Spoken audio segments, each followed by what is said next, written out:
बांग्लादेश की मैं आप बात उस खबर की जिससे चीन और पाकिस्तान दोनों को गहरा सदमा पहुंचा है। रूस की 5वीं पीढ़ी के फाइटर जेट सुखोई 57 के भारत आने की खबर से चीन में हड़कंप मचा हुआ है, इसलिए क्योंकि रूस को इस फाइटर जेट के लिए ऑर्डर मिल गया है। तो क्या चीन ने अपने इस सुपर फाइटर जेट का सौदा भारत के साथ कर लिया है?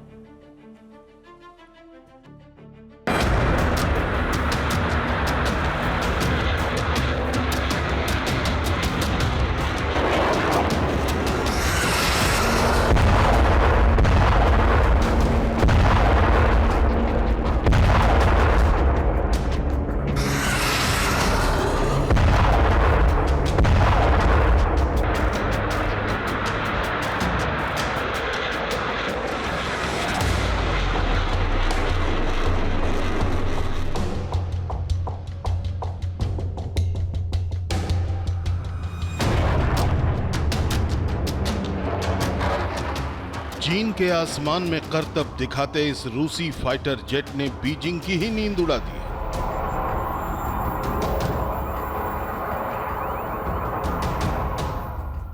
पांचवी पीढ़ी के इस रूसी लड़ाकू विमान ने चीन के एयर शो में ऐसी हैरत अंगेज कलाबाजियां दिखाई कि दुनिया दंग रह गई।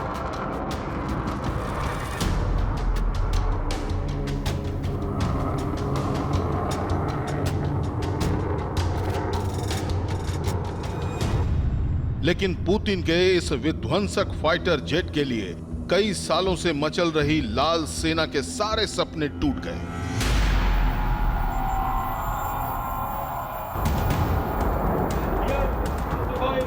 रूस के सुखोई 57 के लिए तड़प रहे चीन के अरमान एक झटके में बुझ गए। ये चीन के लिए बहुत बड़ा सदमा है। आखिर अपनी ताकत पर हमेशा इतराने वाले चीन को अपने ही मुल्क में शक्ति प्रदर्शन के दौरान इतना बड़ा झटका कैसे लगा?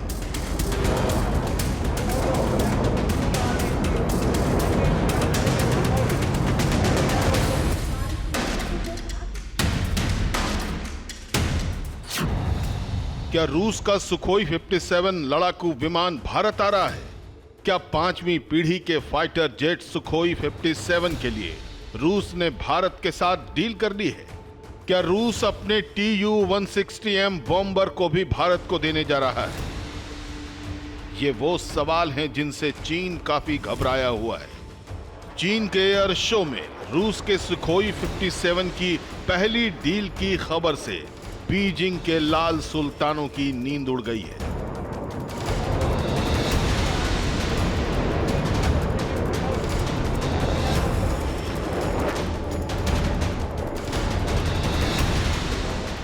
अब इसकी वजह भी आपको बताते हैं। दरअसल रूस के सुखोई 57 स्टील्थ फाइटर जेट को पहला ऑर्डर मिल गया है। इसका ऐलान रूस की सरकारी हथियार निर्माता कंपनी रोसोबोरोने एक्सपोर्ट ने किया है। हालांकि रूसी कंपनी ने जेट खरीदने वाले देश के नाम का खुलासा अभी नहीं किया है। जानकारों का मानना है कि इस लड़ाकू विमान का सौदा रूस ने जुहाई एयर शो से कई महीने पहले ही तय कर लिया था, लेकिन रूस का यह ऐलान ऐसे समय पर हुआ है जब Su-57 ने चीन के जुहाई एयर शो में हिस्सा लिया।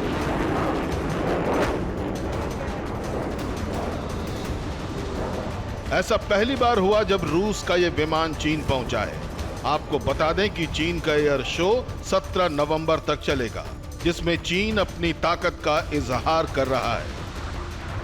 इधर रूस के सरकारी मीडिया ने भी साफ कर दिया है कि सुखोई 57 का पहला समझौता हो गया है, लेकिन रूस के इस फाइटर जेट के खरीदार का नाम अभी तक सामने नहीं आने से अटकलों का बाजार काफी गर्म है। हालांकि माना जा रहा है कि सुखोई 57 का खरीदार भारत हो सकता है। अपनी थ्रेट परसेप्शन के हिसाब से भारत को बहुत ज़रूरी है कि वो Su-57 जैसा एयरक्राफ्ट, जो एक टाइम टेस्टेड एयरक्राफ्ट है, रशियन एयरफोर्स में है, और उसकी ये स्टेल्थ और मल्टी रोल कैपेबिलिटीज़ देखते हुए और उसका पेलोड देखते हुए और उसकी स्ट्राइक कैपेबिलिटी देखते हुए ये बहुत ज़रूरी हो जाता है भारत के लिए कि आप इस एयरक्राफ्ट को एक्वायर करे रशिया से। रूस के इस फाइटर जेट की इतनी चर्चा क्यों हो रही है और इससे वॉरफेयर के लिए इतनी तवज्जो क्यों दी जा रही है, इसकी वजह भी आपको बताते हैं। Su-57 रूसी वायुसेना का 5th जनरेशन फाइटर जेट है।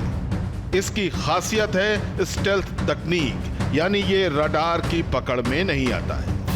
इस जेट में 2 सुपरसोनिक स्पीड इंजन लगे हैं, इसलिए ये जेट 3500 किलोमीटर प्रति घंटे की रफ्तार से उड़ान भरता है। इस फाइटर जेट ने दुनिया के सबसे एडवांस एवियोनिक्स लगाए गए हैं। दुनिया के सबसे एडवांस रडार सिस्टम से ये लैस है। ग्राउंड और मैरीटाइम स्ट्राइक में हम इसको इस्तेमाल कर सकते हैं। इसमें स्टेल्थ है, सुपर मैन्यूवरेबिलिटी है, सुपर क्रूज है, इंटीग्रेटेड एवियोनिक्स है और एक लार्ज पेलोड कैपेसिटी है। रूस काफी समय से 5वीं पीढ़ी के अपने इस लड़ाकू विमान को बेचने का प्रयास कर रहा था। अब रूस के इस लड़ाकू विमान के खरीदार के तौर पर भारत ही नहीं बल्कि कुछ अफ्रीकी देशों के नाम भी लिए जा रहे हैं। इसमें अल्जीरिया जैसे रूस के मित्र देशों के बारे में चर्चा है कि वो सुखोई 57 विमान खरीद सकता है।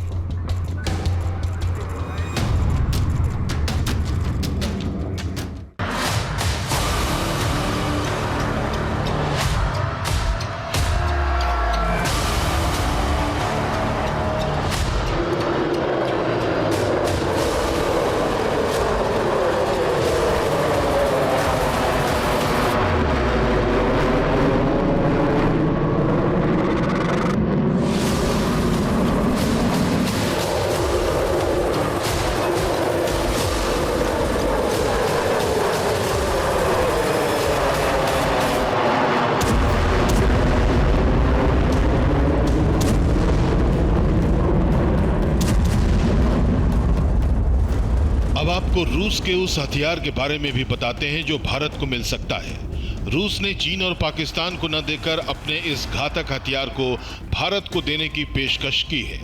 रूस के इस खतरनाक हथियार का नाम है Tu-160M बॉम्बर।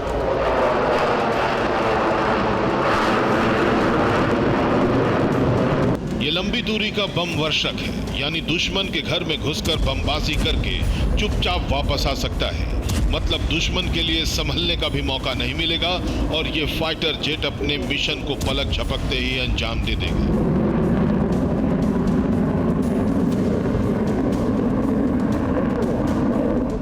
तो क्या रूस का बम वर्षक Tu-160M भारत आ रहा है? आगे बढ़ने से पहले आपको रूस के बॉम्बर Tu-160M की ताकत और खासियत बताते हैं। Tu-160 एक supersonic variable heavy strategic bomber है। ये एक साथ 12 लंबी दूरी की क्रूज मिसाइलें ले जा सकता है। ये छोटी दूरी की न्यूक्लियर मिसाइल ले जाने में भी सक्षम है। ये बिना दोबारा ईंधन भरे 12,000 किलोमीटर की दूरी तय कर सकता है। Tu-160M का नया वर्जन पिछले मॉडल की तुलना में 60% ज्यादा प्रभावी है।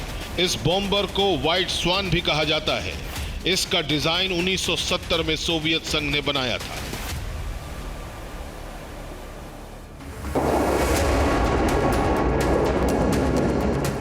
(1987) से यह बॉम्बर लगातार रूसी एरोस्पेस फोर्स में तैनात है। साल 2016 से लेकर अब तक रूसी एयरफोर्स के लॉन्ग रेंज एविएशन ब्रांच में 16 Tu-160M विमान मौजूद है। रूस के कजान में Tu-160M का कारखाना है। रूस का प्लान है कि वो अपनी वायुसेना में 50 नए Tu-160M बॉम्बर शामिल करेगा।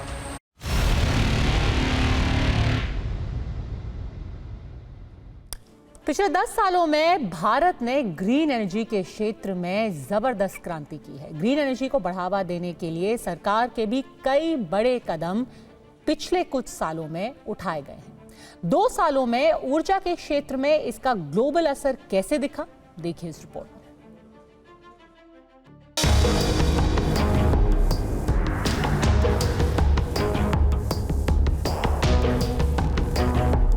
उभरते भारत ने पिछले 10 सालों में दूसरे सेक्टर की तरह ही ग्रीन एनर्जी में भी क्रांति की है। केंद्र सरकार का दावा है कि देश ने अपनी सोलर एनर्जी में जबरदस्त इजाफा किया है। साल 2030 तक देश में रिन्यूएबल एनर्जी सेक्टर में 5 लाख मेगावाट बिजली पैदा करने के लक्ष्य को अभी बहुत मुश्किल टास्क समझा जा रहा है, लेकिन केंद्र सरकार साल 2047 के रोड मैप पर काम शुरू कर चुकी है। आंकड़ों के मुताबिक सौर ऊर्जा क्षेत्र में 92.12 गीगावाट के साथ सबसे अधिक वृद्धि देखी गई। पवन ऊर्जा में भी 47.72 गीगावाट की बढ़ोतरी हुई है। महज पिछले 2 सालों में भारत का सौर फोटोवोल्टिक यानी पीवी प्रोडक्ट का निर्यात 23 गुना बढ़कर $2 बिलियन हो गया। चंद बरसों में यह बदलाव दिखाता है कि सौर उत्पादों के क्षेत्र में भारत एक बड़ा निर्यातक बनता जा रहा है। Institute for energy economics and financial analysis और JMK रिसर्च एंड एनालिटिक्स की एक रिपोर्ट के अनुसार वित्तीय वर्ष 2023-24 में भारत से सोलर पीवी प्रोडक्ट का 97% से अधिक निर्यात अमेरिका के लिए हुआ। साल 2026 तक भारतीय सौर पीवी का सालाना उत्पादन 35 गीगावाट होने की संभावना है। भारत ने रिन्यूएबल एनर्जी कैपेसिटी में 200 गीगावाट का स्तर पार कर लिया है। 2030 तक गैर जीवाश्म स्रोतों से 500 गीगावाट हासिल करना सरकार का लक्ष्य है।